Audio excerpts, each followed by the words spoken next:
안녕하세요, 정현철입니다. 저는 오늘 메르세데스 벤츠의 신형 GLE 신차 발표회 현장에 나와 있습니다.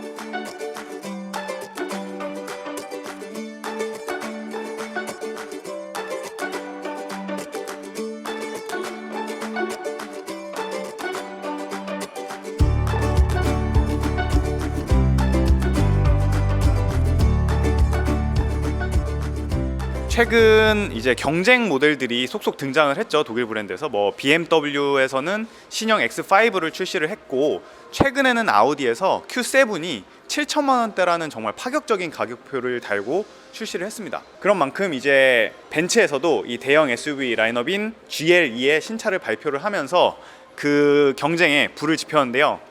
오늘 이 GLE를 한번 살펴보면서 어떤지 한번 같이 보도록 하겠습니다. 우선 이 GLE 클래스의 이전 모델들을 조금 살펴보면 1997년에 M 클래스를 생각을 해야 되는데 그게 사실상 1세대 M 클래스입니다. 그리고 지금 이 GLE는 어떻게 보면 그 차의 이름은 달라졌지만 그 차의 이제 4세대 모델로 봐야 되는데요.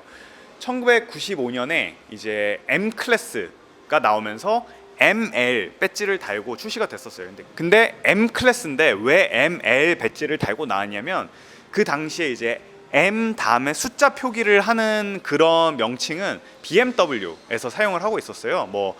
아시다시피 M3도 그렇고 M5도 그렇고, 그래서 어떤 특허 법적인 분쟁을 피하기 위해서 표기는 ML로 해서 출시가 되었습니다.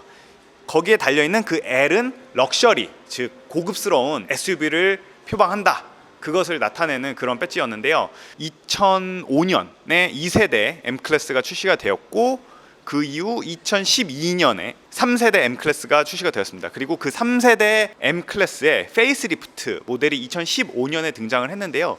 그 모델부터 GLE라는 이름으로 바뀌게 되었습니다. 지금 현재 벤츠에서는 SUV 라인업은 앞에 GL을 달고 나오고 있어요. 그리고 그 뒤에 이제 등급별로 GLA, GLC, GLE, GLS 이렇게 등급이 나뉘어져 있습니다. 그렇게 봤을 때 말하자면은 이게 그 M 클래스에는 4세대 모델이지만은 GLE라는 이름을 봤을 때는 이제 2세대 GLE로 보는 것이 맞다고 할 수 있죠. 경쟁 모델로는 아까 전에 말씀드렸던 BMW X5라던가 아우디의 Q7, 그리고 넓게 봤을 때는 이제 렉서스의 RX부터 포르쉐의 카이엔까지 그런 좀 더 상당히 쟁쟁하면서도 넓은 층의 경쟁 모델들을 가지고 있는 그런 시장입니다. 우선 새롭게 바뀐 디자인부터 한번 보도록 하겠습니다. 어떻게 보면은 이전 모델의 모습들이 보이는데 사실 여기저기 뜯어보면은 거의 대부분의 곳들이 모두 바뀌었습니다. 이전 GLE 클래스가 말씀드렸던 것처럼 이전 3세대 M 클래스의 페이스리프트 모델이었거든요. 그 차가 2012년에 출시됐었던 차량이다 보니까 사실 조금 세월의 흔적이 곳곳에서 보였던 게 사실입니다. 외관 디자인도 그렇고 특히나 인테리어에서 그 세월의 흔적이 많이 보였는데요.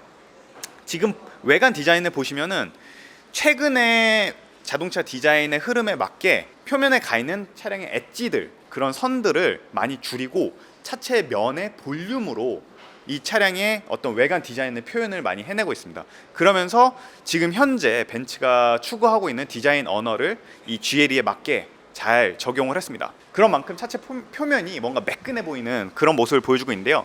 실제로도 공기저항 개수가 0.29cd, 그러니까 동급에서 가장 우수한 그런 수치를 보여주고 있어요. 그런 만큼 실내 소음 개선 효과도 상당히 향상됐을 거라 예상이 됩니다. 자, 앞쪽 램프를 보시면은 램프의 디자인도 최근 벤츠의 디자인이 적용된 그런 모양으로 바뀌었고요. 보시듯이 날카로운 이렇게 기역자 형태의 주간 주행등이 2개가 가고 있습니다. 또한 뒤에 램프는 상당히 날렵하게 얇아지면서 전반적으로 강인하면서도 아주 세련된 인상으로 변화가 되었습니다. 그리고 M 클래스 혹은 GLE 클래스의 상징과도 같았던 이 C필러, 이 아주 두껍게 강인해 보이는 이 C필러는 여전히 유효합니다. 이전 모델에 비해서 전반적으로 사이즈가 다 커졌어요. 전장도 길어지고 휠베이스도 길어지고 높이는 그대로고 폭도 상당히 넓어졌습니다. 휠베이스가 8cm 늘어난 만큼 뒷자리에서 공간 확보에 상당히 이점이 있었을 거라 생각이 되는데요. 뒷자리에 한번 타보도록 하겠습니다.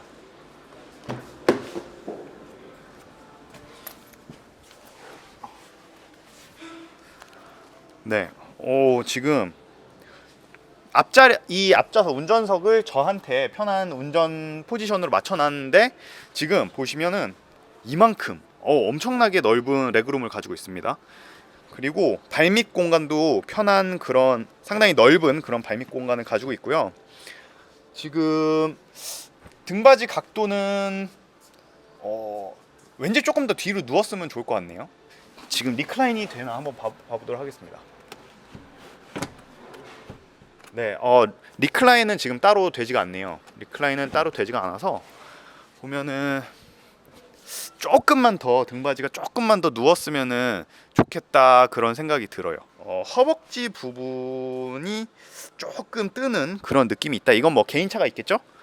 그런 느낌이 들고 뒷좌석을 위한 독립식 환풍구가 있고 뒷자리에 공조장치를 조절할 수 있는 이 버튼도 있고 그 다음에 지금 보이시면 이렇게 열선 시트 옵션이 적용이 가능합니다. 네, 그래서 이제 뒷자리를 이렇게 한번 봐봤는데 제가 조금 이거 특이하다 싶은 게 뒷자리에 사용된 이 가죽이 엄청나게 뭐랄까요, 표면의 그 질감이 되게 커요. 되게 볼드한 질감의 그런 가죽을 사용을 하고 있습니다. 이게 뭐 버팔로 가죽일까요?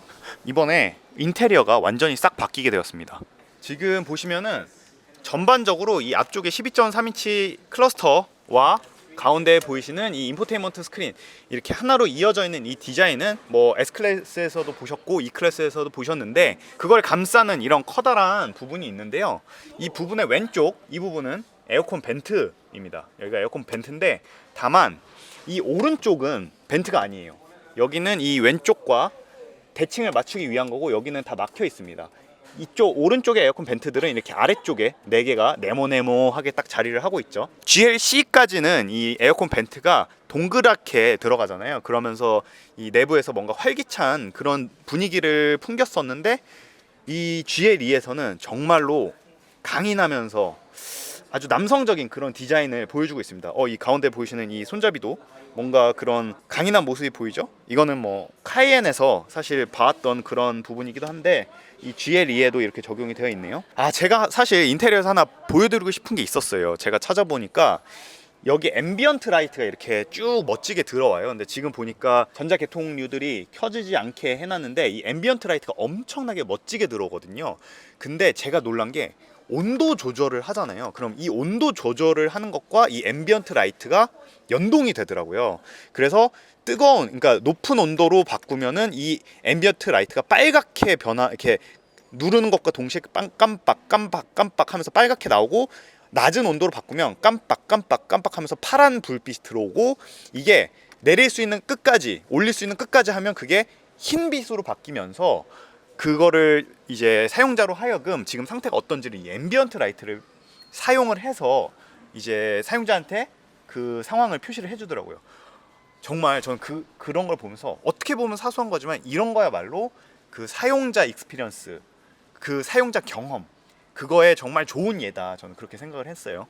그래서 사용자 경험 말이 나와서 그런데 이 새로워진 MBUX, 메르세데스 벤츠 유저 익스피리언스 이 시스템이 적용이 되면서 사용자가 정말로 직관적이고 정말 다양한 정보를 보기 편하게 그렇게 잘 전달을 해준다고 하더라고요. 제가 하나 마음에 들었던 거는 이 스티어링 휠에 있는 이 터치 패널이에요. 여기가 터치거든요. 그래서 요거를 통해서 앞쪽 클러스터라던가 이 가운데 인포테인먼트 시스템의 많은 부분을 이 스티어링 휠만으로도 조절이 가능하더라고요.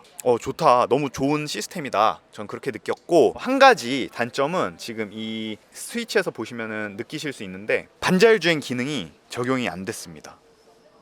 이게 무슨 일일까요? 요새 시대가 어느 시대인데 반자율 주행 기능이 적용이 안 되다니. 근데 이제 제품 담당자님한테 여쭤본 결과 추후에 옵션으로 적용이 되고 그 이후에 기본 적용이 될 예정이다. 그렇게 말씀을 해주시더라고요. 근데 저는 이게 왜 지금 당장 적용이 안 됐나, 이렇게 새로운 모델에 좀 그게 좀 아쉬운 점입니다. 일단 이 전반적인 디자인은 신형 GLS의 인테리어 디자인이랑 사실 거의 유사해요. 이 차량보다 하나 위급의 GLS를 타실 분들에게는 조금 아쉬운 부분이 아닐까 싶어요. 왜냐면 너무 똑같아서 조금 차별화가 있었으면 더 좋았을 텐데. 네, 그리고 GLE에는 3열 시트가 옵션으로 장착이 가능합니다. 그래서 3열 시트를 원하시는 분들은 옵션으로 장착을 하실 수 있습니다. 이번에 출시된 이 신형 GLE는 두 가지 엔진 라인업을 가지고 출시가 됐는데요. 일단 300D 포매틱, 그러니까 직렬 4기통 디젤 엔진, 그리고 450 포매틱 직렬 6기통 가솔린 모델, 이렇게 두 가지 엔진 라인업을 가지고 우선 출시가 됐습니다. 적용된 엔진 두 가지 엔진 모두 여러 가지 설명을 들어본 결과 상당히 여러 가지 하이테크 기술들이 적용된 정말 복잡하면서도 아주 진보된 그런 엔진이었는데요.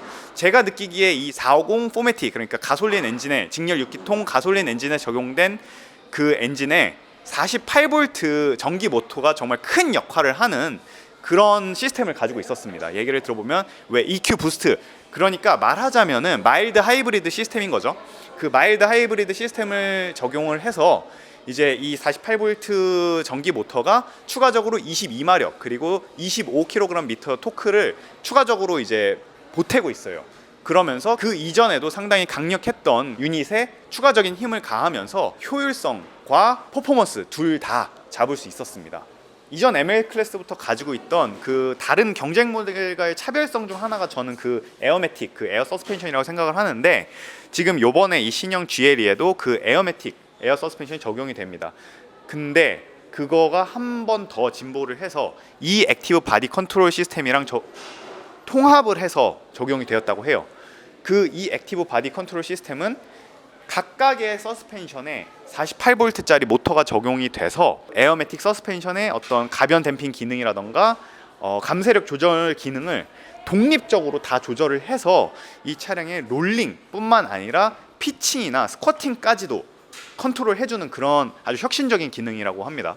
경쟁 모델들이랑 이제 퍼포먼스의 수치를 놓고 비교를 해봤을 때 300D 포매틱 기준 BMW X5 30D 모델보다는 조금 낮은 수치의 퍼포먼스를 가지고 있고, 수치상 그 다음에 아우디의 Q7 35 TDI보다는 조금 더 높은 수준의 퍼포먼스를 가지고 있는데요. 실제 도로에서 어떤 성능을 보여줄지, 그리고 이 액티브 바디 컨트롤 시스템이 어떠한 모습을 보여줄지는 추후에 시승기를 통해서 한번 제대로 살펴봐야 할 것 같습니다. 가격 같은 경우에는 이 300D 포매틱 기준 9,030만 원, 450 포매틱 1억 1,050만 원의 가격표를 달고 출시가 되었습니다. 기본적으로 저 개인적으로는 이 디자인이 정말로 너무 마음에 듭니다.